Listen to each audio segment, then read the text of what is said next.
Next topic છે nature of management. Nature કહો, features કહો, કેરેક્ટરિસ્ટિક્સ કહો, બરોબર છે કે શાના આધારે તમે આ મેનેજમેન્ટ છે એવું કહી શકો. મેનેજમેન્ટના લક્ષણો કે જેના બેઝ ઉપર આપણે એવું આઈડેન્ટિફાઈ કરી શકીએ કે આ જે એક્ટિવિટી થઈ રહી છે એ મેનેજમેન્ટ એક્ટિવિટી છે. This is known as a nature of management. એને આપણે નેચર ઓફ મેનેજમેન્ટ કહીશું. તેમાં 5-6 પોઈન્ટ આપ્યા છે. પહેલો પોઈન્ટ છે મલ્ટી ડિસિપ્લિનરી, જેને બીજા શબ્દમાં કહેવાય કોમ્બિનેશન ઓફ વેરિયસ સબ્જેક્ટ્સ. એટલે કે મેનેજમેન્ટની અંદર કોઈ એક બાબત નહીં, ઘણા બધા પરિબળો, ઘણા બધા કમ્પોનન્ટ્સ, ઘણા બધા ફેક્ટર ને ધ્યાનમાં રાખીને દરેક ફિલ્ડની અંદર કોમ્બિનેશન ઓફ વેરિયસ સબ્જેક્ટ ધ્યાન રાખજો. કોઈ એક ફિલ્ડમાં નહીં, દરેક ફિલ્ડની અંદર જેનો ઉપયોગ થાય, બરોબર છે, દરેક ફિલ્ડની અંદર તમે એના દ્વારા પોતાના ઓબ્જેક્ટિવ ફુલફિલ કરી શકો, જેના દ્વારા જ્યાં જ્યાં ઘણા બધા વ્યક્તિ ભેગા મળીને એક કોમન પર્પઝ અચીવ કરવા માટેનો પ્રયત્ન કરતા હોય તો ત્યાં આગળ તમે મેનેજમેન્ટનો ઉપયોગ કરી શકો. એટલે કે મલ્ટી ડિસિપ્લિનરી છે, કોઈ એક ક્ષેત્રમાં નહીં, દરેક ક્ષેત્રમાં એનો ઉપયોગ થાય, બરોબર છે. નેક્સ્ટ છે ડાયનેમિક નેચર ઓફ પ્રિન્સિપલ. સમયની સાથે બદલાતું. કહેવાનો મતલબ કે સંચાલન એ સમયની સાથે બદલાતા રહેતા સિદ્ધાંતો છે, નિયમો છે, નહીં કે ફિક્સ, રિઝિડ નથી.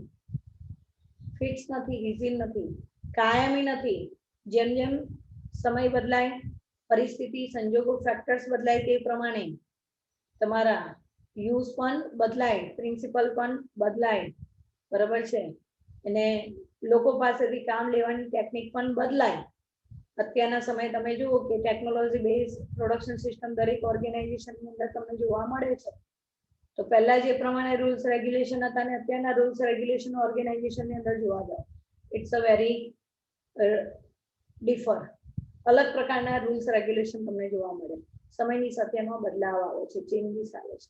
એક સમય હતું કે પ્રોડક્શન સિસ્ટમ એ જ ઓર્ગેનાઇઝેશન મેન્યુઅલ વર્કને વધારે ઇમ્પોર્ટન્સ આપતા હતા, મશીનરી વર્કને ઓછું ઇમ્પોર્ટન્સ અપાતું હતું.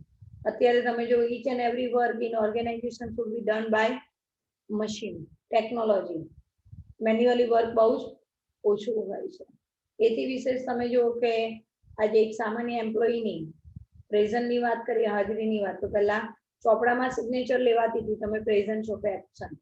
અત્યારે બાયોમેટ્રિક મશીન દ્વારા તમારા જોબ ટાઈમની અંદર તમે કેટલા ટાઈમ પર ત્યાં પહોંચો છો.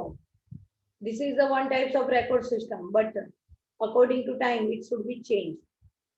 અકાઉન્ટિંગ સિસ્ટમ જોવું મેનેજમેન્ટ માટે, તો કે પહેલા હાથથી નામ લખાતું હતું, અત્યારે દરેક કંપની તૈયાર ટેકનોલોજી બેઝ રેડીમેડ સોફ્ટવેર દ્વારા પોતાના અથવા તો પોતાનું કંપનીનું સોફ્ટવેર ડેવલપ કરાવીને એ પોતાના બુક્સ ઓફ અકાઉન્ટ મેન્ટેન કરે છે. This is the dynamic nature of principal, બરાબર છે. દરેક ફિલ્ડની અંદર, દરેક કામની અંદર તમને કંઈક સમયની સાથે એમાં ચેન્જીસ આવતા જોવા મળે, અને જો એ ચેન્જીસ તમે એપ્લાય કરી શકતા હોય તો આપણે એને મેનેજમેન્ટ કહી શકીએ. ઓકે. નેક્સ્ટ છે રિલેટિવ નોટ એબ્સોલ્યુટ પ્રિન્સિપલ. સાપેક્ષ છે, નિરપેક્ષ નથી. સાપેક્ષ એટલે એક જ મેનેજમેન્ટના એક જ કન્સેપ્ટ એક યા બીજી રીતે એકબીજા સાથે જોડાયેલા છે. જેમ કે આપણે કહીએ તો મેનેજમેન્ટના મેઇન કમ્પોનન્ટ્સ, મેનેજમેન્ટના મેઇન કમ્પોનન્ટ્સ કયા કયા, તો કે પ્લાનિંગ, ઓર્ગેનાઇઝિંગ, સ્ટાફિંગ, કંટ્રોલિંગ, ડાયરેક્ટિંગ. આ બધા જ ફંક્શન એકબીજા ઉપર આધાર રાખે છે, એકબીજા સાથે જોડાયેલા છે, કોઓર્ડિનેટ છે, બરોબર છે. So we say that management is a relative concept, not an absolute concept. Okay. ત્યારબાદ ચોથો નેચર આપ્યો છે, ચોથો પોઈન્ટ આપ્યો છે management whether science or art. No doubt આના ઉપર આપણે ડિટેલ ડિસ્કશન પણ કરવાની છે એક અલગ ક્વેશ્ચન કે સંચાલન એ વિજ્ઞાન છે કે કળા છે. In fact some author says that management as a science, whereas some are believed as management as an art, or some are believed that it's a combination of both science and art. Okay, so management ઘણીવાર on the basis of the activity, on the basis of the situation, they work as an art, and sometimes it's maybe follows, simply follow the rules and regulation principles which are developed by There are different order on the basis of the different phenomenon of the study. અલગ અલગ સમયના ફેક્ટરના પરિબળોના અભ્યાસના આધારે ઘણા લોકો એને science સાબિત કરે છે, વિજ્ઞાન સાબિત કરે છે, અને ઘણા લોકો એને કળા સાબિત કરે છે. બરોબર છે. તો એ શું છે એની ડિટેલ ડિસ્કશન પણ આપણે એક અલગ શોર્ટ નોટ તરીકે કરવાની છે. નાઉ મેનેજમેન્ટ એઝ અ પ્રોફેશન, આનો પણ એક અલગથી શોર્ટ નોટ કન્સેપ્ટ છે. મેનેજમેન્ટ સંચાલન એક વ્યવસાય છે. એક વ્યવસાય તરીકેના જે લક્ષણો છે એ જો મેનેજમેન્ટની અંદર તમને જોવા મળતા હોય, બરોબર છે, તો ત્યાં તમે એવું કહી શકો કે મેનેજમેન્ટ એઝ અ પ્રોફેશન, વ્યવસાય છે. એન્ડ લાસ્ટ કન્સેપ્ટ છે યુનિવર્સાલિટી ઓફ મેનેજમેન્ટ, એટલે કે મેનેજમેન્ટ દરેક ક્ષેત્રમાં દરેક જગ્યાએ કામ કરે છે.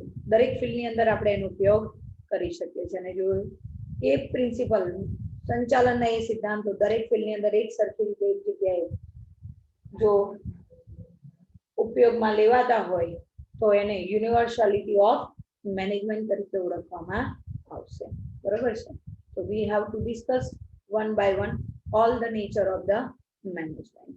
તો જુઓ, પહેલો પોઈન્ટ છે the nature of management can be explained as follows. First, multidisciplinary અથવા તો combination of various subjects. Management is a multidisciplinary. કોઈ એક પરિબળ ને ઘણા બધા પરિબળોનો સમૂહ છે. This means the management draws integrate એટલે કે જોડાવું, જોડાણ કરવું, and uses એટલે કે મેનેજમેન્ટ હંમેશા કઈ કઈ બાબતોને ધ્યાનમાં લે છે, કઈ કઈ બાબતો સાથે એને જોડાણ કરે છે, ક્યાં ક્યાં એનો ઉપયોગ થાય છે, તો કે એની અંદર ઘણા બધા બાબતોનું એક કોમ્બિનેશન હોય છે. ઘણી બધા આસ્પેક્ટને સાથે લઈને ઉપયોગમાં લઈને એને અમલમાં મૂકવામાં આવે છે. The knowledge and the concept management from different disciplines. એટલે કે મેનેજમેન્ટ એ મલ્ટીડિસિપ્લિનરી છે. કેમ તો કે એની અંદર ઘણા બધા પ્રિન્સિપલને ધ્યાનમાં લેવાય છે, ઘણા બધા પ્રિન્સિપલને એક યા બીજી રીતે એકબીજા સાથે જોડવામાં આવે છે, અને એનો અલગ અલગ પરિસ્થિતિમાં તમારા અનુભવના આધારે જરૂરિયાત મુજબ એ ડિસિપ્લિનને, એ પ્રિન્સિપલને, તમારે કન્સેપ્ટને આપણે એને ઉપયોગમાં લેતા હોય છે. સચ એઝ સાયકોલોજી, મનોવૈજ્ઞાનિક ખ્યાલ છે, સોશિયોલોજી, સામાજિક ખ્યાલ છે, એન્થ્રોપોલોજી, તમારી જે એક્ટિવિટી છે, એક્ટિવિટી કયા બેઝ પર તમે કરી રહ્યા છો, જેને કહેવાશે એન્થ્રોપોલોજી. ઇકોનોમિક્સ, આર્થિક રીતે, ઇકોલોજી, પર્યાવરણની દ્રષ્ટિએ, સ્ટેટિસ્ટિક્સ, ગાણિતિક દ્રષ્ટિએ, ઓપરેશન રિસર્ચ, કંઈક નવા સંશોધન કરવા માટે, એન્ડ હિસ્ટ્રી, તમારી ભૂતકાળનો અભ્યાસ કરવા માટે, આ દરેક ખ્યાલના અમલમાં મૂકવા માટે, આ દરેક બાબતોને ધ્યાનમાં રાખીને એનો અભ્યાસ કરવા માટે તમારે કોઈ પણ ફિલ્ડની અંદર જાઓ તો એ ત્યાં ઘડી વધતા ઓછા અંશે તમારે કન્સેપ્ટ અને તમારા રૂલ્સ રેગ્યુલેશનના આધારે તમારે એનું સ્ટડી કરવું પડે. પ્રોપર વેથી થરલી તમારે એને એનાલિસિસ કરવું પડે. Than only you have to follow the management. એટલે એને મલ્ટીડિસિપ્લિનરી કહે છે. આ બધા પરિબળો એક સાથે કોઈ પણ ઓબ્જેક્ટિવને ફૂલફિલ કરવા માટે દરેક ફિલ્ડની અંદર ઉપયોગમાં લેવાતા હોય છે. So it is a multidisciplinary. ખાલી એક economic object point of view management કરવામાં આવે છે એવું નથી. સમાજની અંદર પણ તમે જુઓ છો કે સામાજિક પ્રવૃત્તિઓ કરવા માટે પણ આપણે મેનેજમેન્ટનો ઉપયોગ કરીએ છીએ.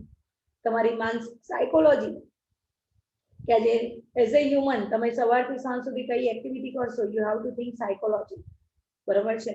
સવારે ઉઠો ત્યાંથી તમે ને હું બંને પોતપોતાની રીતે કયું એક્ટિવિટી ક્યાં કઈ રીતે અમલમાં મૂકવાની છે એ તમારા ઇમ્પોર્ટન્સના આધારે, તમારા ઓબ્જેક્ટિવના આધારે આપણે એને શું કરતા હોય છે, યુઝ કરતા હોઈએ છીએ, એને અરેન્જ કરતા હોય છે, એ એક્ટિવિટીને પરફોર્મ કરવાનો ટ્રાય કરતા હોય છે. So this is the multidisciplinary concept. Moreover, the management also develop its own concept and uses them to manage the organization. હા, એ વસ્તુ અલગ છે કે આ દરેક ફિલ્ડને ધ્યાનમાં રાખીને, દરેક એક્ટિવિટીને ધ્યાનમાં રાખીને, દરેક પર્ટિક્યુલર ઓર્ગેનાઇઝેશન, દરેક ડિપાર્ટમેન્ટ કે દરેક સેક્શન પોતપોતાની રીતે પોતાના ઓબ્જેક્ટિવને ધ્યાનમાં રાખીને એને અલગ અલગ વેથી યુઝ કરે. But the ultimately concept are the same. Discipline તો જોઈએ જ, રૂલ્સ એન્ડ રેગ્યુલેશન તો હોય જ, પ્રિન્સિપલ હોય જ, પણ પોતાની ઓર્ગેનાઇઝેશનના બેઝ ઉપર, ઓર્ગેનાઇઝેશનના પર્પઝ ને ગોલને ધ્યાનમાં રાખીને the way of uses of it એ અલગ અલગ હોય. બરોબર છે, ધ્યાન રાખજો. મારે અહીંથી બરોડા પહોંચવું છે તો we have two compulsory use the vehicles, પણ કયા પ્રકારનું વ્હીકલ અને કયા પર્પઝથી બરોડા જઈ રહી છું એને ધ્યાનમાં રાખીને એનો યુઝ થતો હોય તો વ્હીકલનો યુઝ તો થવાનો જ છે. This is the one types of the multidisciplinary concepts. બરોબર છે. ઓકે, એટલે પ્રિન્સિપલ એના એ છે, પણ કયા ફિલ્ડમાં તમે અને કયો ઓબ્જેક્ટિવ તમે યુઝ કરવા અચીવ કરવા માંગો છો એને ધ્યાનમાં રાખીને એ ડિસિપ્લિનરી કન્સેપ્ટને એપ્લિકેબલ કરવામાં આવે છે. Okay, just 2 minutes. નેક્સ્ટ છે dynamic nature of principal. Dynamic nature એટલે કે સમયની સાથે આ પ્રિન્સિપલ બદલાતા રહે છે. જે આજથી વર્ષો પહેલા ઇન્ડસ્ટ્રીની અંદર ઓર્ગેનાઇઝેશનની અંદર જે રૂલ્સ રેગ્યુલેશન છે એના જ રૂલ્સ રેગ્યુલેશન અત્યારે પણ યુઝ થાય છે એવું નથી, because of change of time. જેમ કે મેં તમને કીધું કે પહેલાં એક એમ્પ્લોયીના રેકોર્ડ માટે, પ્રેઝન્સ એબ્સન્ટ માટે એક મેન્યુઅલી વર્ક રેકોર્ડ રાખવામાં આવતો હતો. Now day we each and every organization should be mostly use the biometric system. બરોબર છે. મશીન આવે છે જેમાં થંબ કે ફિંગર મૂકીને તમે તમારી પ્રેઝન્ટ એબ્સન્ટ. તો એ સમયની સાથે પ્રિન્સિપલ્સ બદલાય છે. તો એવા ઘણા બધા પ્રિન્સિપલ છે કે જે ઓર્ગેનાઇઝેશનની અંદર સમયની સાથે તમારે ચેન્જ કરવા પડે, જેને ડાયનેમિક નેચર ઓફ પ્રિન્સિપલ કહેવાય. એટલે કે મેનેજમેન્ટ એને કહેવાય કે જે સમયની સાથે એમાં બદલાવ આવતા હોય, નહીં કે રિઝિડિટી. જે વર્ષો પહેલા આગળ તમે જોઈ ગયા 12મા ધોરણમાં ભણ્યા હતા, રૂલ ઓફ થંબ, રૂઢિચુસ્તતા. બરોબર છે કે ભાઈ કામદારો અને માલિકો વચ્ચે તો હંમેશા માટે એક નેચર રહે કે ભાઈ આ કામદાર જ છે અને કામદારોને એવું લાગે કે માલિકોને જસ્ટ વર્ક જ કરાવવું છે. They should not provide a benefit more to employees. તો આ જે એક નિયમ છે, આ એક જે રૂઢિચુસ્તતા છે એ સમયની સાથે બદલાય છે. જે અત્યારે મેનેજમેન્ટ એવું સમજે છે કે employee is a very precious real estate of the company, of the organization. જે સમયની સાથે આ પ્રિન્સિપલો બદલાય. અલ્ટિમેટલી જોવા જાવ તો પર્સન એ જ છે. As a director, as a manager management છે, બીજી બાજુ કામ કરનારા એમ્પ્લોયી છે. The view point of the each other are totally change by passing of time. બરોબર છે. અત્યારે પહેલાં એવું બિલીવ કરવામાં આવતું હતું ઓર્ગેનાઇઝેશનના ઓનર દ્વારા કે અમે છે તો વર્કરને કામ મળે છે. But in a today scenario અત્યારે દરેક ઓર્ગેનાઇઝેશનના ઓનર એવું માને છે કે વર્કર છે તો અમે છે. This is the dynamic nature of principle of management. સમયની સાથે સંચાલનના સિદ્ધાંતોમાં બદલાવ આવે છે. Management has a develop certain principles but this principles are not underline. ધ્યાન રાખજો, યુનિવર્સલી ટ્રુથ. પરંતુ આ બધા સિદ્ધાંતો દરેક સમયે હંમેશા માટે સાચા જ પડે છે એવું નથી. દેટ ઇઝ એ હંમેશા પરમેનન્ટ છે, કાયમી છે એવું નથી. That means it's not rigid, it not fix, it should be change by passing of time. સમયની સાથે એ બદલાતા રહે છે. The principle of management are flexible in nature. બરોબર છે. એ સમયની સાથે બદલાતા રહે છે and they change with a change in the business environment. અને જે પ્રમાણે ધંધાકીય પરિબળો બદલાય, ધંધાકીય પરિસ્થિતિઓ બદલાય તે પ્રમાણે એમાં બદલાવ લાવવા પડે છે. Moreover many new principles are replacing the old principles. અને આવા સંજોગોમાં જૂના પ્રિન્સિપલના સ્થાને તમારે નવા પ્રિન્સિપલ્સને શું કરવા પડે? ફોલો કરવા પડે. Okay, now relative not absolute. સાપેક્ષ એ નિરપેક્ષ નથી. સાપેક્ષ એટલે બદલાતા જતા છે પરિબળો. એક યા બીજી રીતે દરેક પરિબળો, દરેક ફેરફારો એકબીજા ઉપર આધાર રાખે છે. Management principles are relative. MCQ માટે ધ્યાન રાખજો. And not absolute. બરોબર છે કે મેનેજમેન્ટના પ્રિન્સિપલ હંમેશા રિલેટિવ હોય છે, સંબંધિત હોય છે, નોટ એબ્સોલ્યુટ, નિરપેક્ષ નથી હોતા, સાપેક્ષ હોય છે. So they should be applied according to the needs of the organisation. અને જે પ્રમાણે તમારું ઓર્ગેનાઇઝેશન, આજે મેં તમને કીધું જનરલી હેનરી ફેયોલે 14 સિદ્ધાંતો આપ્યા. હવે તમારું ઓર્ગેનાઇઝેશન વેરી સ્મોલ યુનિટ છે, બહુ નાના પાયા પર છે કે જ્યાં ખાલી 2 જ લેવલની અંદર કામ થાય છે, એમ્પ્લોઈઝ અને ટોપ મેનેજમેન્ટ અને બોટમ મેનેજમેન્ટ. 2 જ વર્ગ છે વર્ક કરનારા પર્સન. તો એવા સંજોગોમાં કે બધા જ પ્રિન્સિપલને ફોલો કરવાની જરૂર નથી. જ્યારે એની સામે લાર્જ એન્ટરપ્રાઇઝ હોય, લાર્જ ઓર્ગેનાઇઝેશન હોય તો બટ નેચરલી છે કે ત્યાં આગળ there are so many layer of the people, so many level of the people top middle bottom એમાંય અલગ અલગ પ્રકારના ઓથોરાઇઝ પર્સન હોય તો ત્યાં આગળ તમારે દરેક પ્રકારના પ્રિન્સિપલને ફોલો કરવા પડે. So it's adjustable on the basis of need of the organisation. અને એ પ્રમાણે જ્યારે તમે મેનેજમેન્ટના પ્રિન્સિપલનો ઉપયોગ કરો ને ત્યારે રિલેટિવ કહેવાય, નોટ એબ્સોલ્યુટ. બરોબર છે, ફિક્સ ના કહેવાય. Each organization is a differ from other organization. As a human, જેવી રીતે હું ને તમે બધા છે હ્યુમન, બધાને બે આંખ છે, બે કાન છે, બરોબર છે, બે નાક નથી, નાક એક જ છે, ધ્યાન રાખજો. પણ એઝ અ ઇન્ડિવિજ્યુઅલ પર્સન દરેકની ઓબ્જેક્ટિવ, દરેકની વર્ક મેથડ, દરેકની થિંકિંગ એબિલિટી આ ડિફર. સો એવી રીતે ઓર્ગેનાઇઝેશન પણ કહેવાય ઓર્ગેનાઇઝેશન, પણ દરેક ઓર્ગેનાઇઝેશનની રિક્વાયરમેન્ટ અલગ અલગ હોય છે. દરેક ઓર્ગેનાઇઝેશન એક યા બીજી રીતે બધાથી જુદા પડતા હોય છે. કેમિકલ બેઝ પ્રોડક્શન કરતી ઓર્ગેનાઇઝેશન અને પેટ્રોકેમિકલ બેઝ પ્રોડક્શન અને ફેબ્રિક બેઝ પ્રોડક્શન આ કહેવાય ઇન્ડસ્ટ્રીઝ, પણ બંનેની રિક્વાયરમેન્ટ અલગ અલગ હોય. સો their needs are also different. જરૂરિયાત પણ જુદી જુદી હોય છે. Therefore the same principle not equally useful to all organization. આજે ઓર્ગેનાઇઝેશન અલગ છે, ઓબ્જેક્ટિવ અલગ છે, મેથડ અલગ છે, કામ કરનારા પર્સન અલગ અલગ છે, તો પ્રિન્સિપલ પણ ઇક્વલી યુઝફુલ ના થાય. જે પ્રિન્સિપલ એક ઓર્ગેનાઇઝેશનમાં સક્સેસફુલી તમને અચીવમેન્ટ આપે તો એ જ પ્રિન્સિપલ મે બી કે બીજી ઓર્ગેનાઇઝેશનમાં સેમ પરફોર્મન્સ તમને અચીવ ન પણ કરી શકે. So it may be change relative. જેવી જરૂરિયાત હોય એ પ્રમાણે પ્રિન્સિપલ્સ તમારે ફોલો કરવાના. Therefore the principles of management should be applied only after considering the condition prevailing in the organization.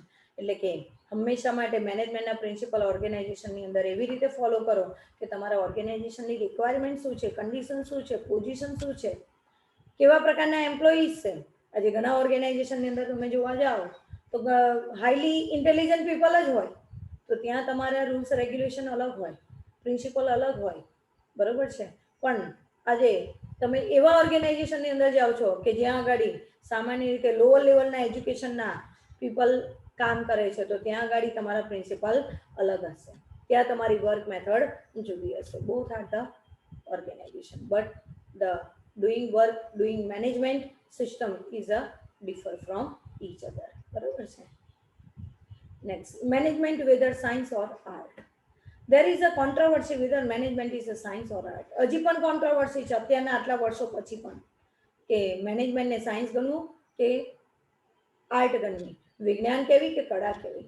But the management is a consider as a both science and art. પણ આપણે થોડું ઘણું તમે અગાઉ પણ બની ગયેલા છે એ પ્રમાણે આપણે પ્રૂવ કરી ચૂક્યા છે કે મેનેજમેન્ટ નથી એકલું સાયન્સ કે નથી એકલી કળા, નથી એકલું વિજ્ઞાન, બરોબર છે. But it's a combination of both science and art. કઈક અંશે કળા છે, કઈક અંશે વિજ્ઞાન છે. To be a successful manager one must have knowledge of the principal.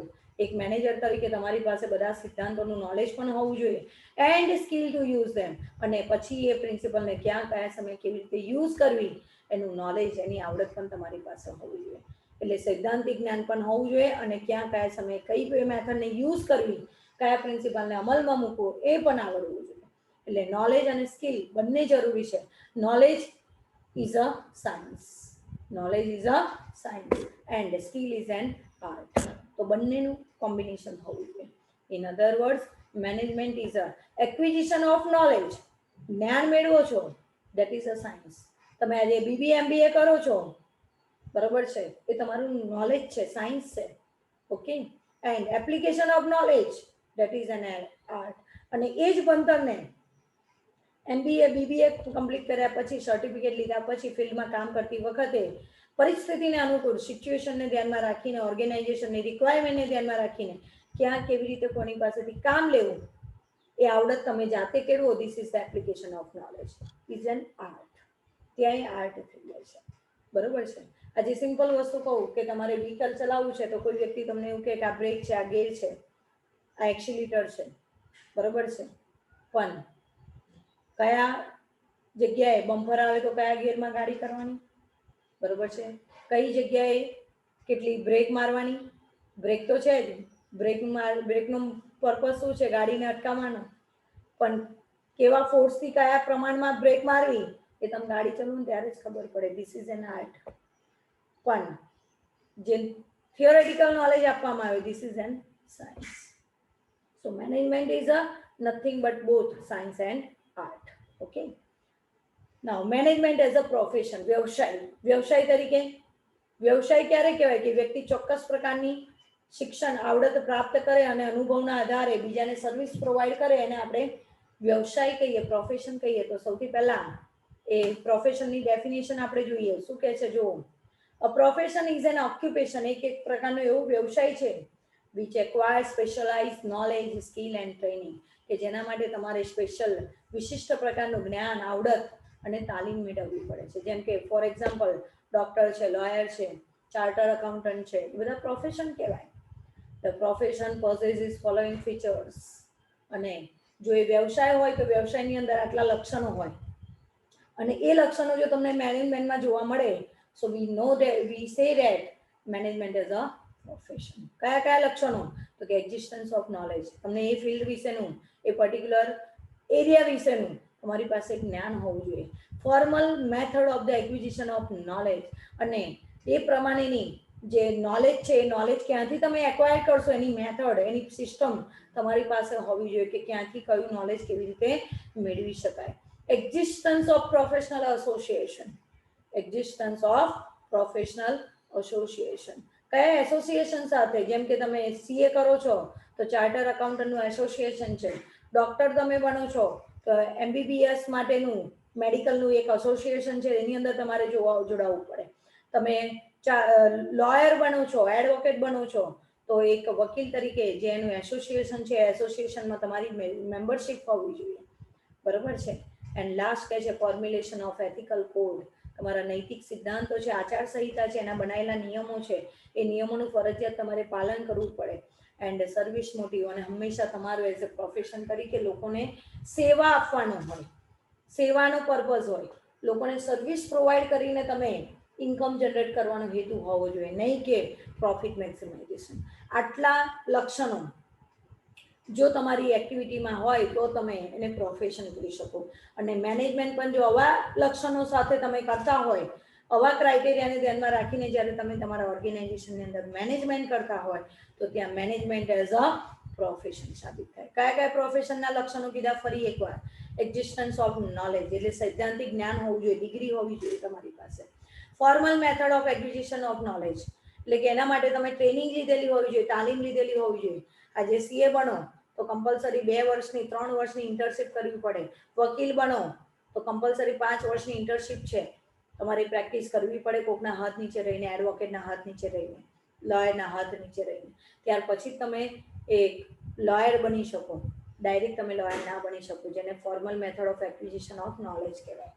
Existence of professional association, એના જે કઈ એસોસિએશન છે એસોસિએશનમાં તમારી મેમ્બરશિપ હોવી જોઈએ, સભ્યપદ હોવું જોઈએ.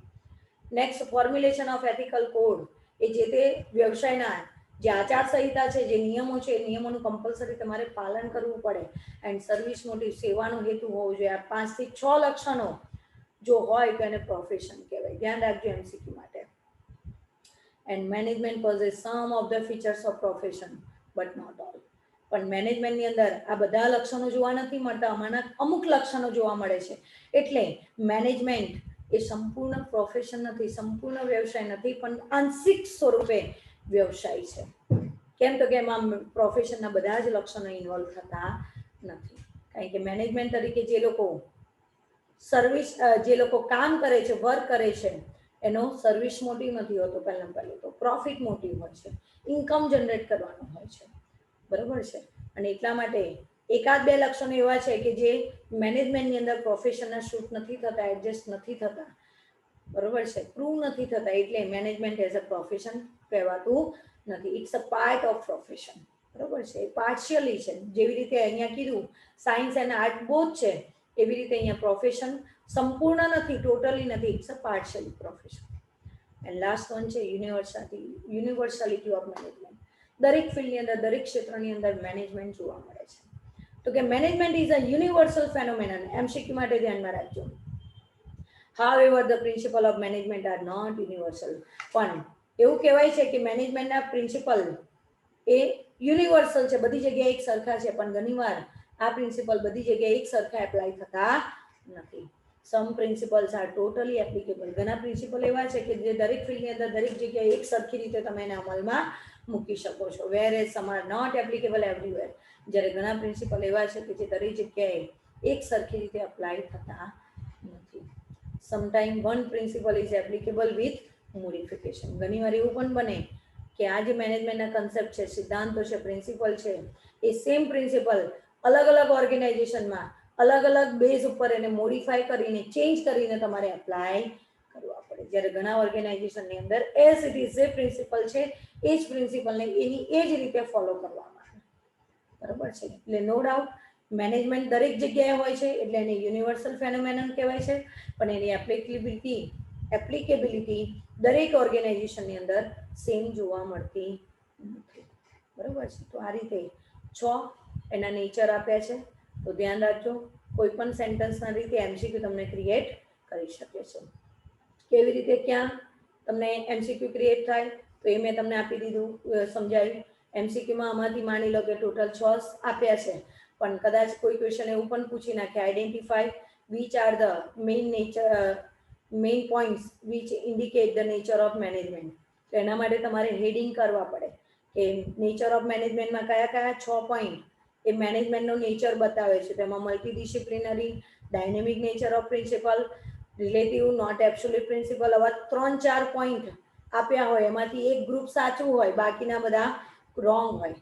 એમાંથી પ્રોપરલી ટોટલી બધા નેચર ઓફ મેનેજમેન્ટ બતાવતો એવો પોઈન્ટ તમારો આન્સર આવે. તો એ રીતે પણ ક્વેશ્ચન પૂછાય. તો એ બધા પોઈન્ટ ધ્યાનમાં રાખજો એમસીક્યુ પોઈન્ટ ઓફ વ્યૂ, કારણ કે એક્ઝામ તમારી એમસીક્યુ પોઈન્ટ ઓફ વ્યૂ છે.